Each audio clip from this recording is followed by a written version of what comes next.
Hello નમસ્કાર વિદ્યાર્થી મિત્રો, સ્વાગત છે તમારું એક નવા વિડીયોની અંદર. તો આજે આપણે આ વિડીયોની અંદર ઇંગ્લિશ ગ્રામરનો ટોપિક છે ક્વેશ્ચન ટેગ, એનો પાર્ટ 2 એના વિશે શીખીશું. અને પાર્ટ 1 છે તે આગળના વિડીયોમાં મૂકેલો છે, જો કોઈને બાકી હોય તો તે જોઈ લેજો. તો ચાલો વિડીયોમાં આપણે આગળ વધીએ. આગળના વિડીયોની અંદર છેલ્લો પોઈન્ટ આપણે જોયો હતો કે એકવચનના અનિશ્ચિત સર્વનામો હોય એમાં આપણે કર્તા તરીકે છે એ તેનો ઉપયોગ કરીએ છીએ. જ્યારે અહીં આપણે આગળના જોઈએ પોઈન્ટ છે કે બહુવચનના અનિશ્ચિત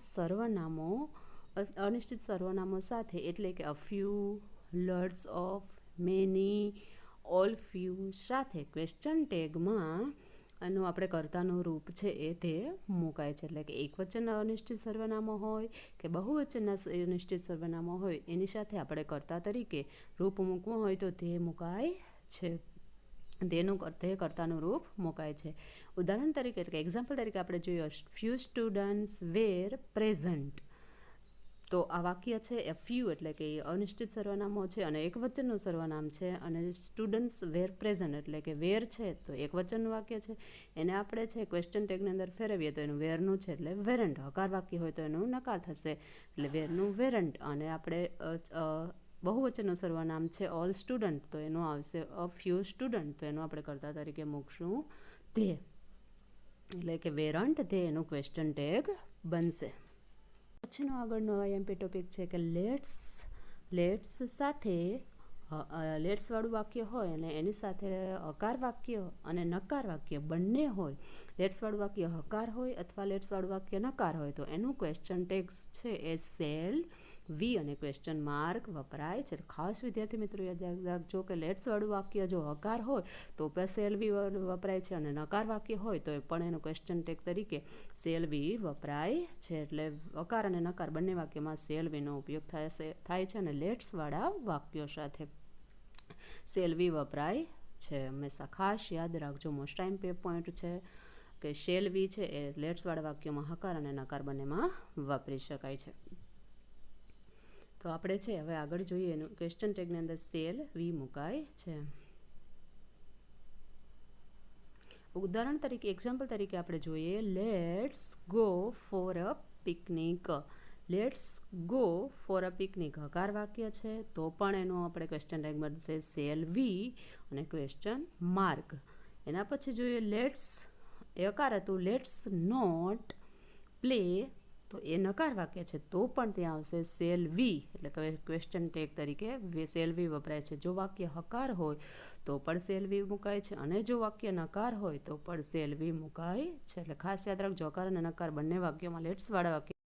એના પછીનો આગળનો ટોપિક પોઈન્ટ છે એ જોઈએ કે આજ્ઞાર્થ વાક્ય હોય, આજ્ઞાર્થ વાક્ય છે હકાર હોય કે નકાર વાક્ય, તેમાં પણ ક્વેશ્ચન ટેગ વિલ યુ મુકાય છે. આજ્ઞાર્થ વાક્ય છે હકાર વાક્ય આપેલું હોય તો પણ વિલ યુ મુકાય છે, અને આજ્ઞાર્થ વાક્ય નકાર વાક્ય આપેલું હોય તો પણ ત્યાં વિલ યુનો ઉપયોગ થાય છે. એટલે કે ક્વેશ્ચન ટેગ તરીકે વિલ યુ વપરાય છે, જ્યારે લેટ્સવાળા વાક્યમાં સેલ વી વપરાતો, અને આજ્ઞાર્થ વાક્યમાં છે હકાર અને નકાર બંને વાક્યોમાં છે વિલ યુ છે વપરાય છે. ઉદાહરણ એક્ઝામ્પલ તરીકે આપણે જોઈએ તો પ્લે સિન્સિયરલી ઉદ્ગાર વાક્ય છે તો એનું આવશે આજ્ઞાર્થ વાક્ય છે તો એનું ક્વેશ્ચન ટેગ મુકાય will you. Don't show me your face. Don't show your face એટલે કે નકાર વાક્ય થયું તો પણ ત્યાં વિલ યુ છે એ ક્વેશ્ચન ટેગ મુકાય છે. એટલે કે હકાર વાક્ય આપેલું હોય તો પણ એ વિલ યુ મુકાય છે, અને નકાર વાક્ય આપેલું હોય તો પણ ત્યાં છે એ ક્વેશ્ચન ટેગ તરીકે વિલ યુનો ઉપયોગ. એના પછી આગળનો ટોપિક આ પોઈન્ટ જોઈએ આપણે કે વસ્તુવાચક કે પદાર્થવાચક સર્વનામો હોય, જેવા કે એવરીથિંગ છે, સમથિંગ છે, એવરીથિંગ, સમથિંગ, પછી નથિંગ, લિટલ, અ લિટલ સાથે ક્વેશ્ચન ટેગમાં કર્તા છે એ ઈટ વપરાય છે. એટલે કે વસ્તુવાચક સર્વનામ હોય અથવા પદાર્થવાચક સર્વનામ હોય, એવરીથિંગ, સમથિંગ, નથિંગ, લિટલ, અનલિટલ એ પદાર્થવાચક સર્વનામ તરીકે વપરાય છે.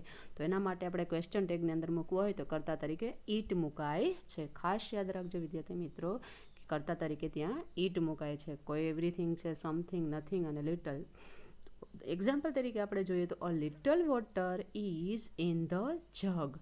તો a little water in the jug એટલે એ વાક્ય અ લિટલ છે હકાર વાક્ય માટે વપરાય છે, એટલા માટે ત્યાં ઇઝ છે એટલે ક્વેશ્ચન ટેગ આવ્યું લકારમાં ઇઝનું ઇઝન્ટ, અને અ લિટલ છે એટલા માટે એને કરતા મૂકાણું ઈટ અને ક્વેશ્ચન માર્ક. એટલે ઇઝ છે તો ઇઝન્ટ, ઈટ અને ક્વેશ્ચન માર્ક એનું. એના પછી બીજું વાક્ય છે કે little milk is in the cup. તો લિટલ છે એ નકાર અર્થ સૂચવે છે, એટલા માટે ઇજ છે એનું ઇજ જ રહેશે, કેમ કે લિટલ છે નકાર વાક્ય છે ને એનું આપણે ક્વેશ્ચન ટેગ બનાવીએ તો હકારમાં બને એટલે ઇજ અને કરતા તરીકે ઈટ મુકાય છે. તો ખાસ યાદ રાખજો વિદ્યાર્થી મિત્રો, અ લિટલ છે એ હકાર અર્થ સૂચવે છે, જ્યારે લિટલ છે ખાલી એ નકાર અર્થ સૂચવે છે, એટલા માટે હકાર વાક્ય હોય એનું ક્વેશ્ચન ટેગ ઇજ છે તો ઇઝન્ટ થયું, અને નકાર વાક્ય છે તો એનું ખાલી ઇજ થાય છે.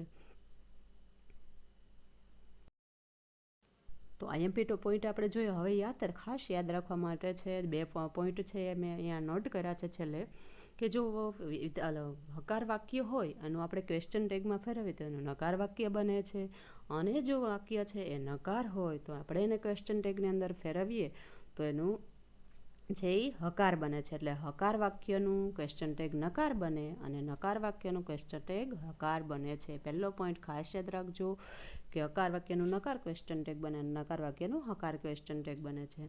એના પછીનો બીજો પોઈન્ટ છે કે બીજો પોઈન્ટ ખાસ યાદ રાખવાનો છે કે ક્વેશ્ચન ટેગમાં સહાયકારક ક્રિયાપદ આપેલું હોય અને પછી છે કર્તા મુજબનું કર્તા વિભક્તિનું સર્વનામ મુકાય છે. એટલે કોઈ નામ આપેલું હોય તો એનું પણ સર્વનામ મૂકીએ છીએ આપણે ક્વેશ્ચન ટેગની અંદર, અથવા કોઈ સર્વનામ આપેલું હોય તો એ પણ સર્વનામ આપણે છે તે મૂકીએ છીએ.